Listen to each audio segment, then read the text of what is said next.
Hello, bienvenue dans le journal intime du succès. Je suis Mavic Bright, Mindset et Success Coach, mère de famille nombreuse, chef d'entreprise. Je t'emmène dans les ups, les downs, les questions, les doutes, les changements, les réflexions que tu auras au fur et à mesure que tu réaliseras ta vision du succès. Ici, tu as le droit d'être indécemment ambitieuse, de pas toujours comprendre ce que tu ressens, mais de kiffer en te réalisant. Je suis Mavic Bright, je suis une femme, avant d'être toute autre chose. Je suis une femme et en ce moment, je suis dans la saison de ma vie où je suis en plein dans la préménopause. Donc, si quand vous m'écoutez, vous avez envie de vous dire que je vous comprends pas, que je sais pas ce que vous vivez, je sais ce que c'est les yo-yo émotionnels, je sais ce que c'est que d'avoir envie de mordre tout le monde, je sais ce que c'est que d'avoir envie de rester sous ma couette parce que je suis bouffie et parce que j'ai envie de rien. Je suis Success et Mindset Coach, je suis mère de famille nombreuse. J'ai des enfants un peu partout sur le spectre des âges. Mon aîné a 18 ans. J'ai ensuite eu des jumelles qui ont 10 ans. J'ai eu un petit gars qui aurait eu 8 ans, qui est mort à 3 mois et demi de la mort subite du nourrisson. Et j'ai un tout petit qui a 5 ans. Donc ça, c'est pour que vous soyez apaisés si vous vous dites que je ne sais pas de quoi on parle quand on parle d'être mère de famille. Je ne suis pas aussi sollicitée qu'une maman solo, mais je suis très sollicitée parce que j'ai un grand nombre de personnes à l'intérieur de ma maison et parce qu'en plus, je suis la maman d'un petit gars que personne m'a appris à aimer en fait. Personne m'a appris à aimer les mots. 3 de mes enfants sont atteints de maladies chroniques. 2 de mes enfants souffrent de la drépanocytose et une de mes enfants souffre d'endométriose sévère. Je suis souvent à l'hôpital. Et il y a des semaines entières où j'ai des enfants malades qui restent à la maison. Je vous dis tout ça pas pour que vous me plaigniez. J'ai pas besoin qu'on me plaigne en fait. Ma vie est cool. Je vous dis tout ça pour que vous vous demandiez pas à un moment ou à un autre pendant que je vais vous parler, est-ce que je connais votre réalité? Est-ce que je sais ce que c'est que d'être mère? Je sais ce que c'est que d'être mère. Je sais ce que c'est que d'être à côté de quelqu'un qui a mal. Je sais ce que c'est d'avoir un enfant qui meurt. Donc, enfin, n'essayez pas de m'impressionner en me disant que je ne sais pas de quoi je parle. Je sais de quoi je parle. Je suis chef d'entreprise. Je gère de gros programmes. Mon plus gros programme a plus de 3000 personnes à l'intérieur. J'ai accompagné aujourd'hui plus de 10 000 femmes. J'ai une équipe d'un peu plus de 10 personnes à gérer avec le décalage horaire. Je vous dis tout ça pour que, quand je vais vous parler, que vous me disiez, vous penserez que je ne sais pas ce que c'est que de bosser beaucoup. Je sais ce que c'est que de bosser beaucoup. Je suis expatriée depuis 10 ans. J'ai pas de famille, pas de maman, pas de copine. Elodie est trop loin pour prendre le relais quand j'en peux plus avec mes enfants. Il n'y a personne qui prend le relais pour s'occuper de mes enfants. Enfin, mon mari et moi, on est là en face de nos enfants. Et très accessoirement, je suis complètement obsédée par le beau. Je vous dis ça pour que vous vous disiez que au moment où vous allez vous dire « Ouais, mais si elle est capable de faire tout ça, c'est parce que c'est la merde chez elle et que tout part en voyage. » Non, tout ne part pas en voyage parce que je suis complètement obsédée par le beau. Vous êtes là parce que vous avez décidé de vous réorienter et c'est extraordinaire que vous ayez décidé de vous réorienter. Ça veut dire que vous êtes au contrôle en fait. Et vous savez quoi? Vous travaillez avec la meilleure. Elle est forte, elle est brillante. Ce que vous faites, elle l'a déjà fait quelques fois dans sa vie. Elle l'a fait avec brio et elle a essuyé parfois des plâtres, mais elle l'a toujours fait avec intention et en assumant ce qu'elle était. J'avais prévu de vous donner des outils de mindset hyper avancés, des astuces de productivité. Mais je me suis rappelé qu'avant d'être en reconversion professionnelle, avant d'être des mamans qui se réorientent, avant d'être des mamans face au changement, vous êtes des femmes. Et je travaille avec des femmes depuis suffisamment longtemps pour en savoir qu'on oublie souvent, trop souvent, les fondamentaux. Aucune stratégie avancée ne fonctionne si elle ne repose sur des fondements solides.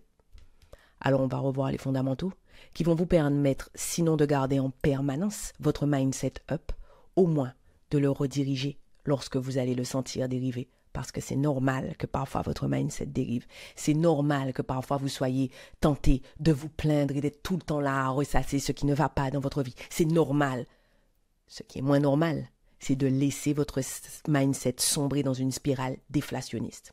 Alors tout d'abord, on va commencer par le commencement. Le mindset, qu'est-ce que c'est?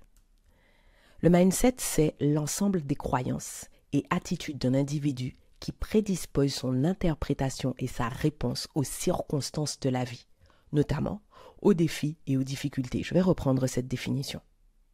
Votre mindset, c'est l'ensemble de vos croyances, de vos attitudes, c'est ce qui vous prédispose, c'est ce qui prédispose votre interprétation et votre réponse aux circonstances de la vie, notamment aux défis et aux difficultés. Ce que vous devez entendre dans cette définition, c'est que très souvent, ce que vous considérez comme des faits ne sont qu'une interprétation.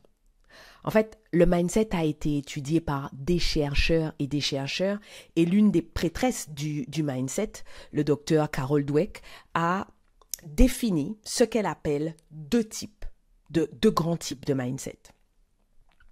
Elle dit que le mindset d'un individu va prédire son niveau de réussite et de succès.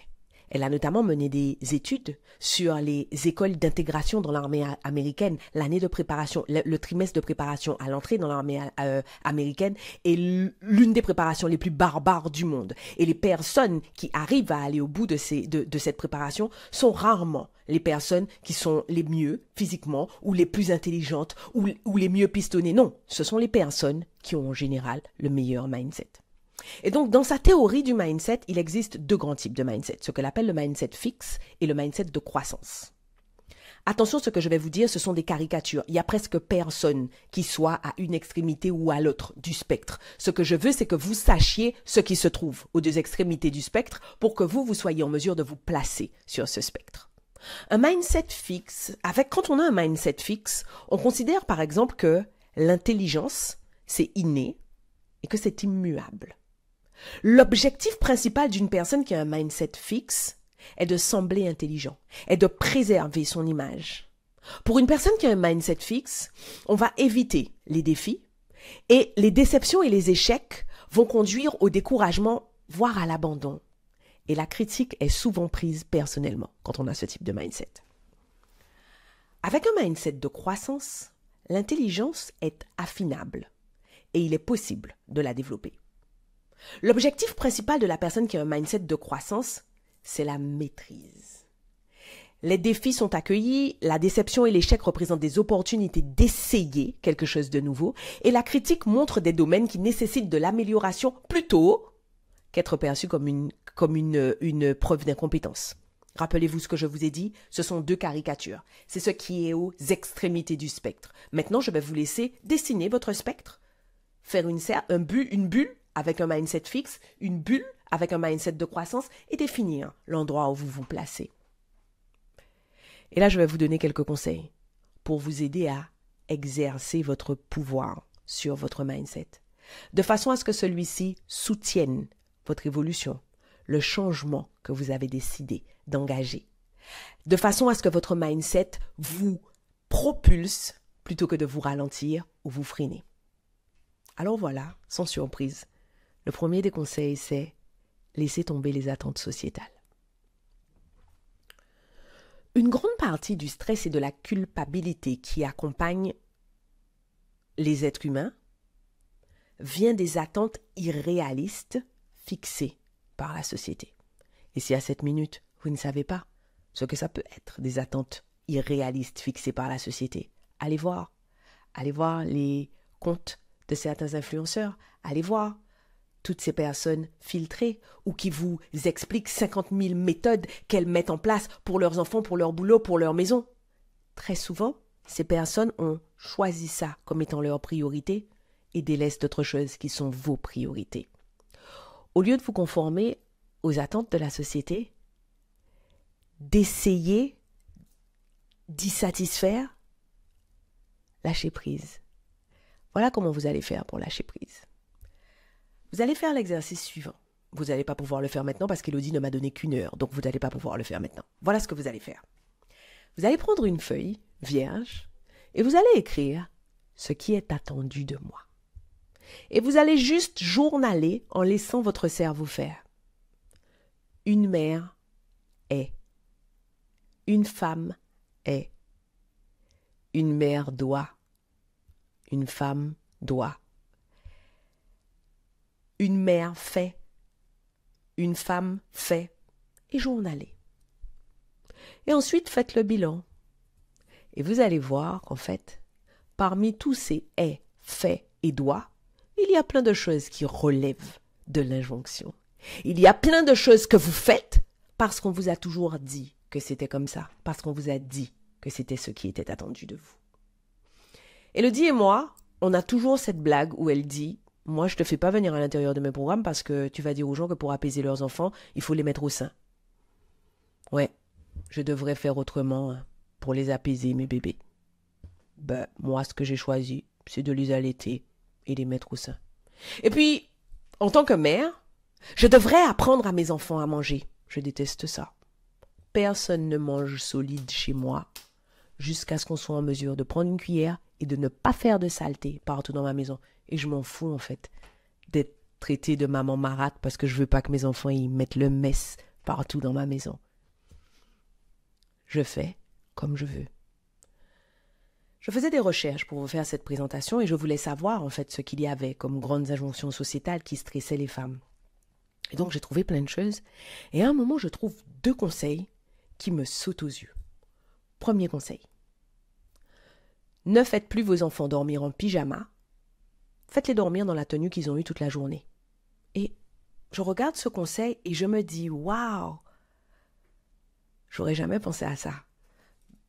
Parce que je viens d'une éducation où on se douche le matin, le soir. Il y a peu de chances pour que tu remettes ton habit de la journée le soir. Mais finalement, qui a dit que j'ai raison? Est-ce que celle qui fait différemment de moi a tort? Non, elle fait juste différemment. Deuxième conseil. Envoyez vos enfants dormir dans la tenue que vous voulez qu'ils portent demain pour aller à l'école. Comme ça, demain, pas besoin de se doucher, pas besoin de chercher les vêtements. Et je me dis, ouh, la première chose à laquelle je pense, c'est, mais les vêtements vont être tout froissés. Ensuite, je me dis, mais ils vont donc remettre le vêtement sale après s'être douché? Et après, mon cerveau va jusqu'au bout et je me dis, ben non, pour cette maman-là, la douche du matin n'est pas indispensable. Est-ce que vous savez pourquoi je vous parle de tout ça? Pour que vous vous rendiez compte que certaines choses relèvent de l'injonction et que parfois ça demande un courage énorme d'aller contre les injonctions, de faire comme bon vous semble. Vous n'avez pas à être tout ce que la société vous dit que vous devriez être. Vous devez être vous. Les seules attentes, mesdames, que vous devez satisfaire, ce sont les vôtres. Et vous savez quoi? Vous pouvez les fixer et les modifier quand bon vous semble. Je peux aujourd'hui décider qu'il n'y a pas d'écran chez moi, parce que c'est n'importe quoi, et demain acheter une télé si je veux. Mais vous savez ce qui est difficile? J'accompagne des femmes depuis tellement longtemps. Vous savez ce qui est réellement difficile? C'est d'assumer le regard de l'autre quand on fait différemment. Personne n'attend de vous que vous fassiez comme ci ou comme ça. Mais il est tout à fait possible que vous ayez peur d'être critiqué, d'être jugé, d'être rejeté si vous faites différemment. Mon deuxième conseil. Pour vous libérer des injonctions sociétales, ce que vous devez faire, c'est clarifier vos valeurs et définir votre vision pour vous et pour votre famille. Mesdames, est-ce que chacune d'entre vous peut me dire « Oui, je connais mes valeurs ». Est-ce que vous connaissez vos 5 valeurs fondamentales? Et si vous connaissez vos 5 valeurs fondamentales, est-ce que vous connaissez votre vision? Vous savez ce que j'ai coutume d'appeler la vision? Votre vision, c'est là où vous vous voyez. Ce que vous aurez accompli, ce que vous aurez fait, ce que vous allez dire à vos petits-enfants quand vous aurez 70 ans, que vous serez sur un rocking chair, sur votre véranda, l'après-midi. Qu'est-ce que vous allez dire à vos enfants? Ça, c'est votre vision. Définissez vos valeurs. Définissez votre vision. Et vivez selon vos propres valeurs afin d'éviter les comparaisons. Deuxième vrai conseil maintenant. L'une des raisons pour lesquelles les femmes sont si souvent stressées, c'est qu'elles ont le sentiment que le temps leur échappe, qu'elles n'ont pas suffisamment de temps pour faire tout ce qu'elles ont à faire. Et malheureusement, ce qu'on a tendance à ne pas faire, c'est ce sur quoi on n'a pas une évaluation objective. Vous n'allez pas laisser en plan votre boulot. Parce qu'à un moment ou à un autre, vos collègues, votre boss, votre hiérarchie, vos concurrents, vos clients vont vous rappeler à l'ordre. En fait, très souvent, ce qu'on laisse en plan, c'est ce sur quoi on n'a pas une évaluation immédiate. En l'occurrence, le temps de famille. Voilà mon conseil. Ajoutez le temps en famille à votre agenda. Ajoutez-le à votre planeur. Passer du temps de qualité avec votre famille est l'un des aspects les plus difficiles à tenir lorsqu'on est une femme qui bosse. Ben oui, Parce que vous passez beaucoup de temps au boulot et parce que votre boulot vous demande beaucoup d'énergie. Et que souvent quand vous rentrez, vous n'avez pas envie de vous occuper du goûter, du dîner ou d'écouter ce qui s'est passé à l'école. Vous pouvez utiliser votre planning, votre calendrier, votre agenda, votre planeur pour gérer les délais de réunion, les délais de remise d'un projet professionnel. Alors ça veut dire que vous pouvez utiliser exactement la même méthode pour gérer votre temps en famille. Mesdames, arrêtez-vous. Planifiez les heures ou les jours que vous souhaitez consacrer, investir, profiter auprès de votre famille. Et évidemment, ça va rendre plus facile le fait de voir votre semaine dans son ensemble et de lâcher prise sur la culpabilité lorsque vous travaillez parce que vous savez que les moments spéciaux en famille sont prévus. Voici une astuce. Est-ce que vous avez remarqué que vous passez la majeure partie de votre temps à travailler et que quand vous êtes à la maison, vous vous occupez du linge, des courses, du ménage? Est-ce que c'est du temps en famille, ça? Vous pouvez par exemple, une fois par mois, bloquer un samedi. Bloquer un samedi en famille, de façon à ce que vous ayez du vrai temps, du temps de qualité avec votre famille. Vous savez ce qui va se passer quand vous aurez du temps de qualité avec votre famille? Vous allez vous mettre à sécréter de l'ocytocine, qui est l'hormone de l'attachement et qui donne une sensation de bien-être. Vous allez vous mettre à sécréter de la sérotonine et des endorphines. Et en fait, tout ça, ça va doper votre motivation, ça va stimuler votre créativité, ce qui va faire que lorsque vous allez vous remettre à ce que vous considérez comme étant important pour vous d'un point de vue professionnel, vous serez plus efficace. Bon, alors, point suivant. Je sais que vous me voyez venir, mais rappelez-vous, je vous ai dit qu'on allait commencer par les fondamentaux. Reposez-vous. C'est fou le nombre de messages que je reçois sur mon Instagram, de gens qui me disent « Pour avoir autant de temps libre le matin avec vos enfants, vous vous réveillez super tôt? Est-ce que vous n'êtes pas trop fatigué ?» Nous n'avons pas de prise, mesdames, ou nous avons très très peu de prise, mesdames, sur notre heure de réveil. Oui, il faut que vous vous leviez pour aller bosser, pour aller emmener les gens à la crèche, à l'école, etc. On n'a pas de prise sur l'heure de réveil. En revanche, oui, on a prise sur l'heure du coucher. Et les statistiques sont claires, en fait. Au lieu d'aller se coucher, les femmes se baladent sur Netflix et sur les réseaux sociaux. C'est fou quand même, hein? Qu'est-ce qui se passerait à votre avis si vous vous couchiez plus tôt? Et si vous êtes tenté de me dire « Non, mais j'arrive pas à m'endormir si je me couche plus tôt », je vais vous dire « C'est normal. Votre horloge biologique est réglée sur le mode de vie que vous avez aujourd'hui. Mais votre horloge biologique, comme n'importe quelle horloge, peut être réglée sur un autre fuseau horaire. Vous pouvez avoir une routine du soir qui va favoriser la production, la sécrétion de mélatonine de façon à ce que vous vous endormiez paisiblement. Essayez d'imaginer ce que vous serez en mesure de faire si toutes les nuits vous bénéficiez d'1 à 2 heures de sommeil de plus. Vous savez quoi? Ça sera drôlement plus facile de gérer votre vie, de gérer vos challenges, de gérer les moments où les choses ne se passent pas comme vous le souhaitez. Conseil suivant. Établissez des limites saines au travail. Les limites, c'est difficile à poser. Plus je travaille avec des femmes et plus je me rends compte que les soucis, les défis, les challenges qu'elles rencontrent ont souvent pour point de départ une limite qui n'a pas été posée. Qu'est-ce que c'est une limite? Une limite, ça va par exemple être... Ne m'appelle pas Manuela, même si tu vois écrit Manuela sur mon Instagram, ici c'est Mavic. Une limite, c'est... je veux pas que tu me parles de mon physique pour me faire des compliments ou pour me faire des reproches. Ça m'intéresse pas que tu me parles de mon physique. Une limite, c'est... je prends pas part à ce genre de conversation. J'ai horreur qu'on critique les gens. Une limite, c'est... je ne répondrai pas au téléphone après telle heure. En fait, les limites sont extrêmement bénéfiques pour votre niveau de stress et votre niveau de tranquillité. Elles sont bénéfiques pour 2 choses. La première, c'est qu'elles promeuvent votre assertivité. Elles vont vous obliger à dire « Voilà ce dont j'ai besoin. Voilà mes besoins. Voilà ce que j'attends de toi. » Elles vont aussi vous obliger à assumer les besoins que vous avez. Et d'autre part, les limites vont promouvoir la sécrétion de testostérone chez vous. Hormone du pouvoir, de la confiance en soi. En fait, en posant des limites, vous allez vous remettre au cœur de votre système. Vous allez augmenter votre niveau de confiance en vous. En augmentant votre niveau de confiance en vous, vous allez augmenter votre leadership. Et en augmentant votre leadership, vous allez augmenter cette espèce de magnétisme qui attire à vous des opportunités. Alors oui, au boulot, vous allez peut-être devoir fixer des limites avec vos collègues, avec votre direction, avec vos clients ou avec vous-même, mes amis. Cela peut être dire je ne suis pas disponible à telle heure ou je ne répondrai pas aux emails des clients après telle heure. De petites limites apaisent votre niveau de stress et vous donnent de l'espace pour être présente pour ce qui est important pour vous.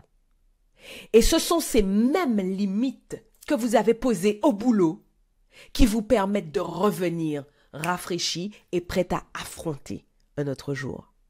Alors maintenant, ce que je voudrais que vous fassiez, c'est que vous vous demandiez quelles limites dois-je poser? À qui dois-je poser ces limites? Et quand vais-je poser ces limites? Conseil suivant. Il faut que vous managiez les attentes à l'intérieur de votre maison. De la même façon que vous définissez les limites au travail, il est fondamental que vous définissiez les attentes à l'intérieur de votre maison. C'est fou quand même. C'est fou tous ces messages que je reçois sur mon Instagram où on me dit que la façon dont je traite mes enfants, c'est proche de l'esclavage, que mes enfants n'ont pas le loisir de s'amuser, que ça devrait être interdit de demander à des enfants de ranger leur chambre, de ranger la family room ou de contribuer à la marche de la cuisine. Là où moi, ce que je me dis, c'est n'importe quoi. On est une famille. Tout le monde apporte sa pierre à l'édifice. Mais ce qui est le plus édifiant, ce qui est absolument merveilleux dans tous ces messages que je reçois, c'est que mon audience est à 99,5% selon Instagram féminine. Cela veut donc bien dire que ces remarques que je les reçois de la part de femmes. Et vous savez ce que ça indique?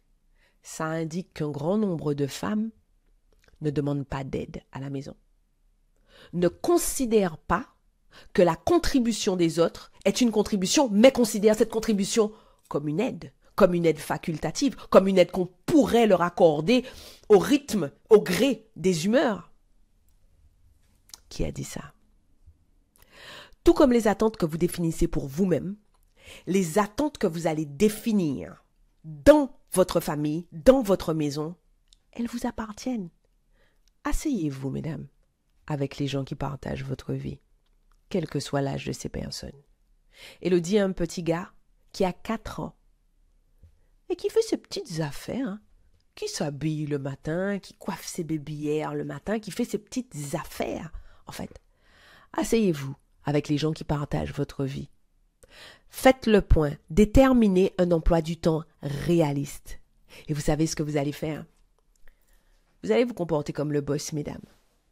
Trop souvent, on se comporte comme étant des personnages secondaires à l'intérieur de nos propres maisons. Définissez les objectifs. Quelle est ma vision de ma famille? Quels sont les objectifs? Quelles sont les priorités de cette semaine? Quelles attentes sont réalistes pour la famille? Qu'est-ce qui est faisable ou pas? Est-ce que c'est normal que ça soit tout le temps vous qui vous occupiez du linge? Vraiment, vos tout petits, ils savent pas trier du linge. Ils savent pas c'est quoi la différence entre blanc, couleur, noir. Vraiment, ils savent pas. Vraiment, ils savent pas comment on range les affaires dans les placards. Eh ben, si c'est trop haut pour eux dans les placards, faut les mettre plus bas, les affaires. Comme ça, ils pourront accéder aux placards qui sont en bas. Une fois que vous aurez fait ça, une fois que vous aurez établi un emploi du temps, que vous aurez défini des objectifs, que vous aurez défini des attentes réalistes pour votre famille, exposez ça à toute la famille. Tout le monde doit savoir quel est le programme, quelles sont nos priorités, quels sont nos non négociables. Je prends toujours le même exemple pour les non négociables. La prière, c'est non négociable. À 19h30, on est dans le salon, on fait la prière. Donc on peut faire tout ce qu'on veut, on peut être tout nu, la tête rasée, affamé, on est planté là et on vient prier. Quels sont les non négociables?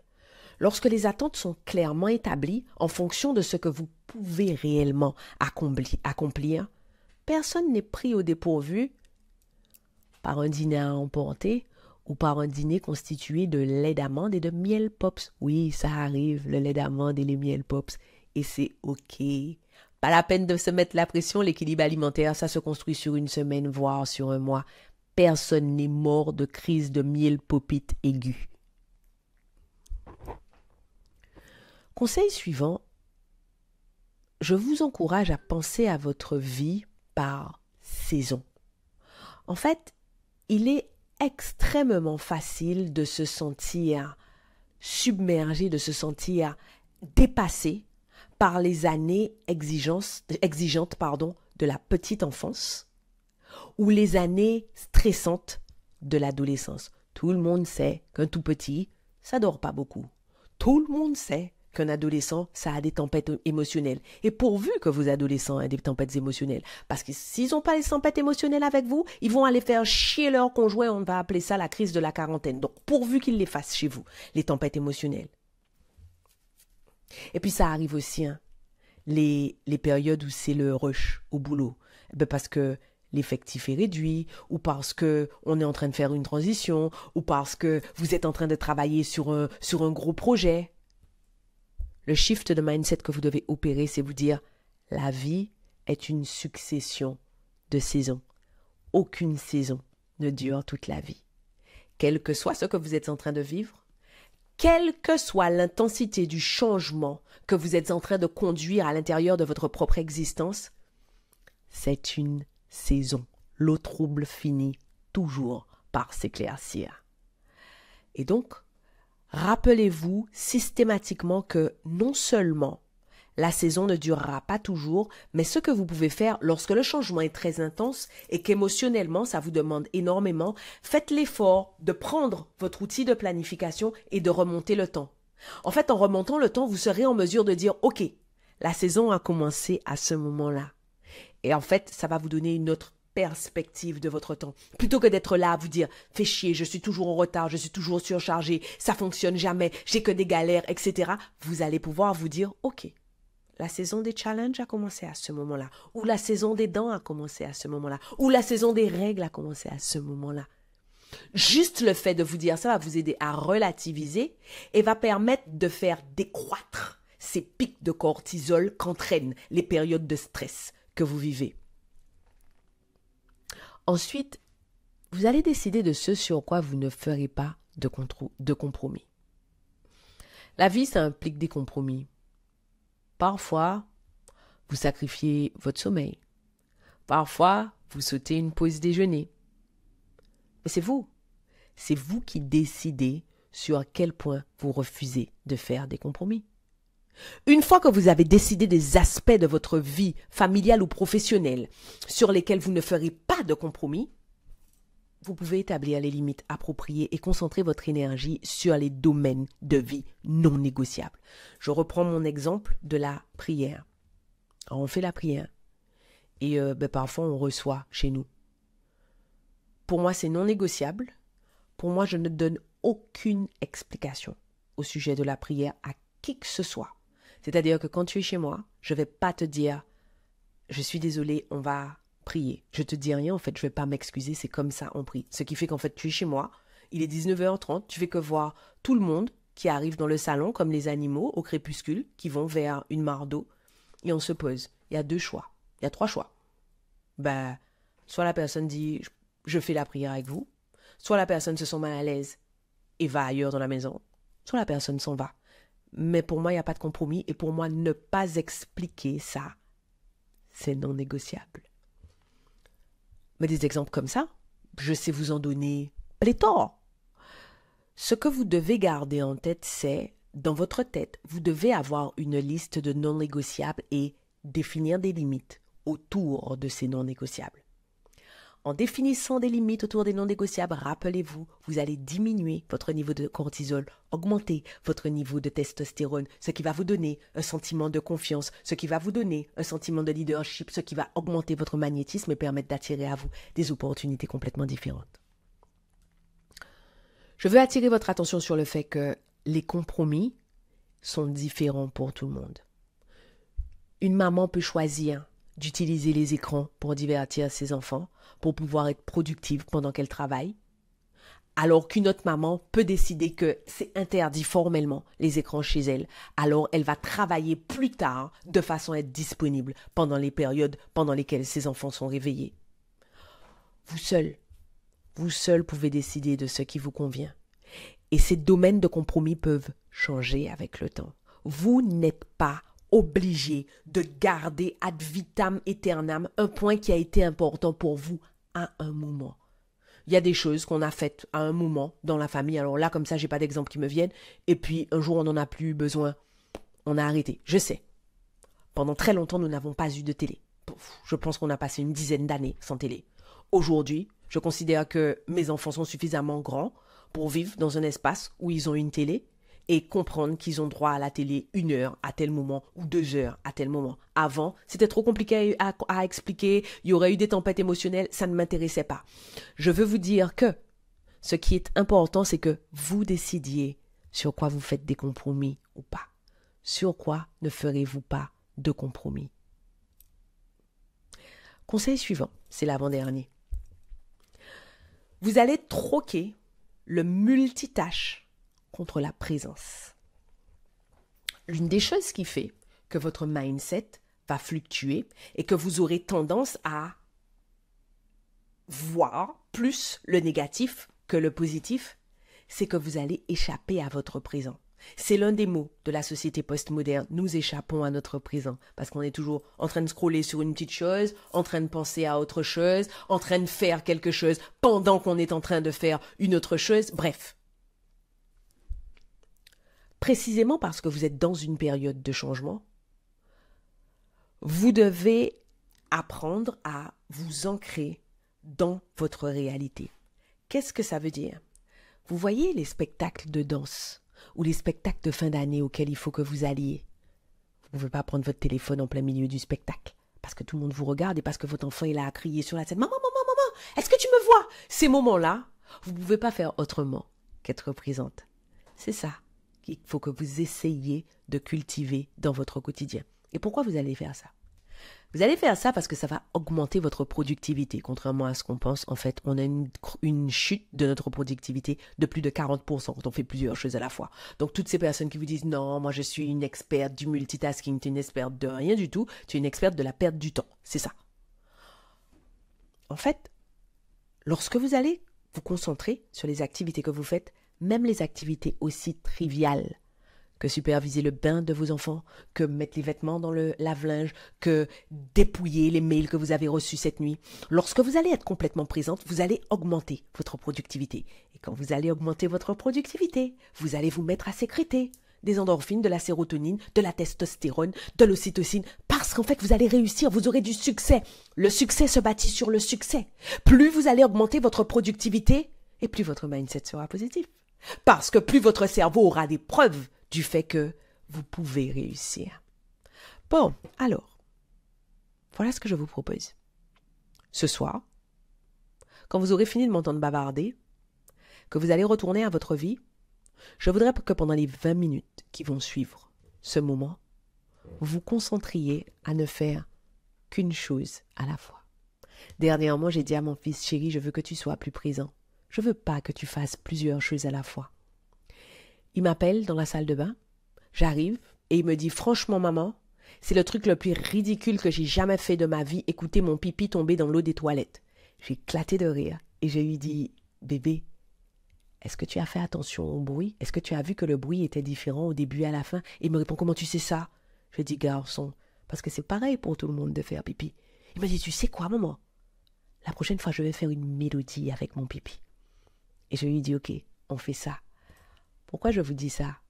Parce qu'en fait, il y a de la présence dans chaque petit moment de notre quotidien et que nous avons tendance à accorder moins d'importance à certains moments qu'à d'autres. Mais en fait, ce qui construit notre mindset, ce qui construit notre bonheur, ce qui construit notre résilience, c'est la succession de réactions que nous avons aux petits moments du quotidien, aux petites choses de tous les jours.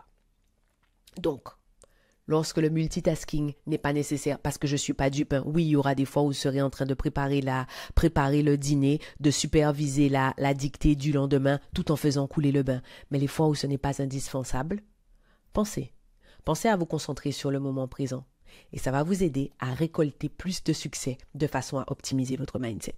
Et voici mon dernier conseil. Ne laissez pas une mauvaise journée définir votre identité. Vous n'êtes pas une mauvaise journée. Aucune mauvaise journée n'est puissante au point de mettre en péril votre valeur. Quelles que soient les merdes que vous avez faites aujourd'hui, quelles que soient les erreurs que vous avez faites aujourd'hui, quelles que soient les choses que vous avez oubliées ou ratées aujourd'hui. Ce n'est pas vous, ce n'est pas votre identité, c'est une journée qui s'est mal passée. Comment vous allez faire ça? Parce que tous ces conseils que je vous ai donnés, qui semblent être des lapalissades et qui semblent être extrêmement faciles et primaires, ne sont pourtant pas si faciles que ça à mettre en place dans votre quotidien. Alors voilà ce que vous allez faire pour favoriser la mise en place de ces conseils. La première des choses que vous allez faire, c'est que vous allez apprendre à méditer quotidiennement. Et là, je vous vois d'ici vous dire, non mais n'importe quoi, j'ai pas le temps de méditer moi. J'ai à peine le temps de me brosser les cheveux, je ne vais pas m'arrêter dans ma journée pour faire de la méditation. Stop. La méditation n'est pas forcément un moment où vous vous arrêtez. Vous pouvez méditer pendant que vous prenez votre douche. Vous pouvez méditer pendant les 15 minutes que vous passez seul dans votre cuisine avant que toute votre famille soit réveillée. Vous pouvez méditer pendant que vous êtes en train d'aller à pied au boulot. La méditation n'est pas forcément un exercice statique. Méditer, qu'est-ce que c'est? Méditer, c'est être en mesure de regarder passer nos pensées sans nous y accrocher. N'est-ce pas exactement ça, avoir un mindset positif? Regardez vos pensées. Regardez toutes ces fois où vous vous dites « je suis nul, je ne vais jamais y arriver ». « Oh oui, mais mes parents ne sont pas là pour s'occuper de mes enfants. » Mes parents non plus ne sont pas là pour s'occuper de mes enfants. La seule différence entre moi et une autre maman, c'est que je regarde la pensée passer. Ouais, ils sont pas là. Et puis je passe à la pensée suivante. Si vous n'arrivez pas à méditer, vous pouvez juste prendre le temps d'avoir un temps calme pour vous-même. Un temps calme pour vous-même est un temps pendant lequel vous êtes avec vous-même. Et c'est pour ça que je prends souvent l'exemple de la douche. Alors.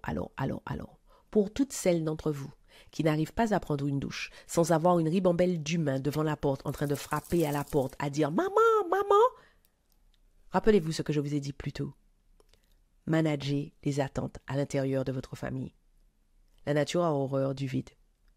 Bien sûr qu'il y a des mamans qui ont des enfants qui crient devant leur porte. Et il y a deux types de mamans. Il y a les mamans qui sortent, trempées, pour aller voir ce qu'on demande. Et il y a les mamans qui disent « Je t'ai dit que c'était mes 15 minutes. » Est-ce que c'est une question de vie ou de mort? Si ce n'est pas une question de vie ou de mort, je viendrai à l'issue des 15 minutes. Vous n'êtes pas une mauvaise personne quand vous dites à une petite personne qui est sortie de votre utérus « Je t'ai dit que j'avais besoin de 15 minutes. » Deuxième outil que vous allez utiliser, je vous invite à noter. Notez vos sentiments. Notez vos pensées. Notez vos ambitions, mesdames. Chacune de vos ambitions est l'indice de ce que vous méritez. Chaque fois que vous rêvez à un truc dingue et que dans votre tête vous entendez cette voix qui vous dit « c'est irréaliste, ça ne va jamais se produire, ce n'est pas possible », répondez-lui « si j'ai pu y penser, c'est que c'est la marque de ce que je mérite ». Notez vos sentiments, vos pensées, vos ambitions, vos rêves, les choses que vous aimez, les choses qui vous dérangent, lorsque vous êtes heureuse, lorsque vous êtes contrariée. Notez tout ça dans un journal. En fait, la journalisation va vous obliger à aller bien plus loin dans l'analyse de ce que vous vivez. Très souvent, on se contente à la fin d'une journée de se dire « Oh, je suis dégoûtée, ma journée s'est mal passée. » Mais « je suis dégoûtée » veut rien dire en fait. Alors que si vous journalez, vous allez prendre le temps d'analyser la situation, de décrire précisément la situation et vous allez pouvoir identifier les déclencheurs qui provoquent une chute ou une décrue de votre mindset. Autre outil, la gratitude. C'est fou quand même. Avec la méditation et le yoga, ce sont les activités dont on entend le plus parler. Mais personne ne nous dit à quoi ça sert. Pratiquez la gratitude. Essayez chaque jour de citer 3 choses pour lesquelles vous êtes reconnaissante. Et si vous vous dites que vous allez oublier de pratiquer la gratitude tous les jours, dites-vous simplement quand je suis sous la douche, je pense à 3 choses pour lesquelles je suis reconnaissante, ou pendant que je suis en train de me brosser les dents, je pense à 3 choses pour lesquelles je suis reconnaissante. Et en fait, ce que ça va faire, c'est que ça va vous obliger tous les jours, pendant votre journée, à être attentive à ces différentes choses que vous allez vivre. Ce qui va vous obliger à être de plus en plus présent. Vous vous rappelez, ça faisait partie des conseils que je vous ai donnés. Et donc, ça va vous obliger à contourner le biais de négativité qui consiste à se concentrer sur ce qui est négatif plutôt que sur ce qui est positif, puisque vous savez qu'à un moment de votre journée, vous devez citer ces 3 choses pour lesquelles vous êtes reconnaissante. Essayez et vous verrez. Les études sont claires. Ça transforme le cerveau, la structure du cerveau de ceux qui pratiquent la gratitude. Bon, autre point, ça c'est mon préféré, mon chouchou de toute la vie de la mort qui tue. Pratiquez le self-care quotidiennement. Occupez-vous de vous. Alors quand je dis ça, la plupart d'entre vous se disent « Eh, moi j'ai pas le temps d'aller me faire masser, d'aller me faire les ongles ou les cheveux tous les jours. » Le self-care, c'est pas ça, on s'est trompé en fait.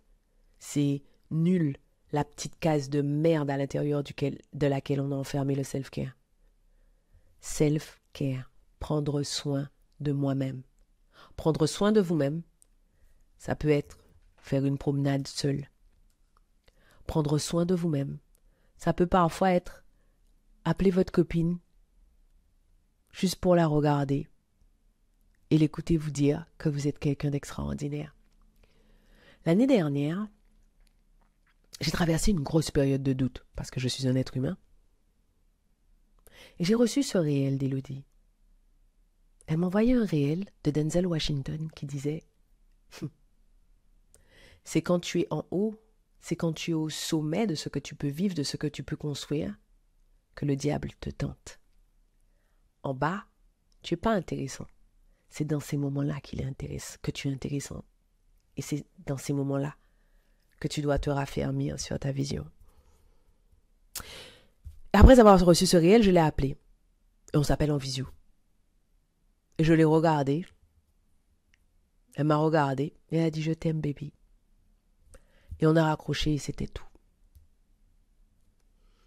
Ça, c'est du self-care. Allez là où vous savez que vous allez recevoir de l'amour.